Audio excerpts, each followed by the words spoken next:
Molded pulp isn't exactly a household word, but it is a household item. Chances are you've got an egg carton in your fridge that's made of it.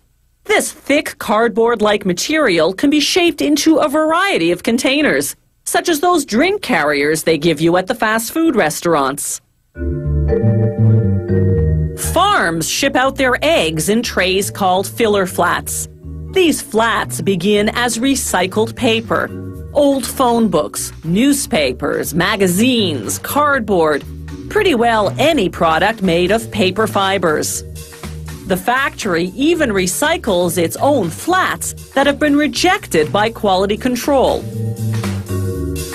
The raw materials go into what's called the pulper, a giant blender that mashes everything up and blends it with hot water that's 43 to 65 degrees Celsius.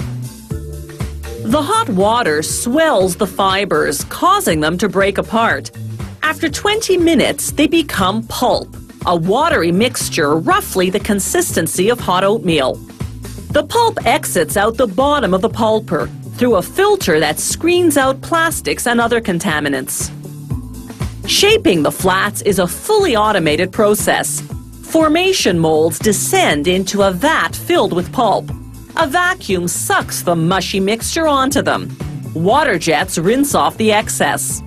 Rotating above are transfer molds. They grab the flats off the formation molds and move them onto a conveyor. Before the transfer molds grab the flats, though, a brush applies a water-based lubricant. This ensures the flats won't stick to the molds. It's just like greasing a baking pan.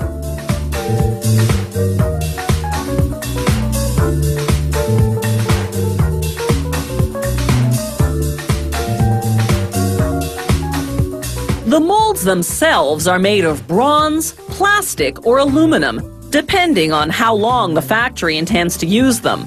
They're covered with a stainless steel mesh. This mesh ensures an even vacuum through the mold so that the pulp spreads over it evenly. The soggy flats now go into an oven for 12 minutes to dry out.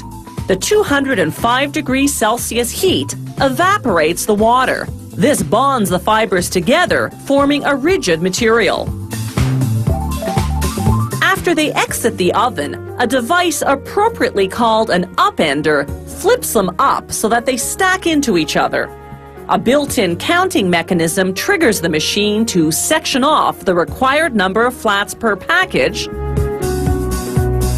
then compress them and seal them in plastic film to keep the dust out. The factory uses the identical molding process to make 4-cup drink carriers. These too go into an oven to dry out the pulp, but only for 6 minutes, half the time the filler flats need, because this product is smaller and lighter.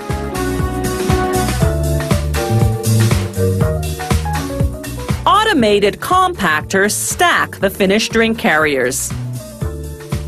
Then workers compress them for packing and shipping. The factory also makes disposable urinal bottles for hospitals. They add chemicals to the pulp to make the bottles liquid tight. These molds are three-dimensional and lined with mesh on the inside. When they submerge into the pulp vat, a vacuum sucks in the pulp. When they resurface, water jets rinse the excess pulp off the bottlenecks, and the vacuum sucks out the water. A spiked conveyor belt transports the bottles to the drying oven. They dry at a lower temperature than the flats and drink carriers do, 176 degrees Celsius, and for a longer time, a half hour. This ensures the chemicals making the bottles liquid tight cure thoroughly. While urinal bottles can't be recycled for sanitary reasons, drink holders and filler flats are recyclable, making them extremely environmentally friendly.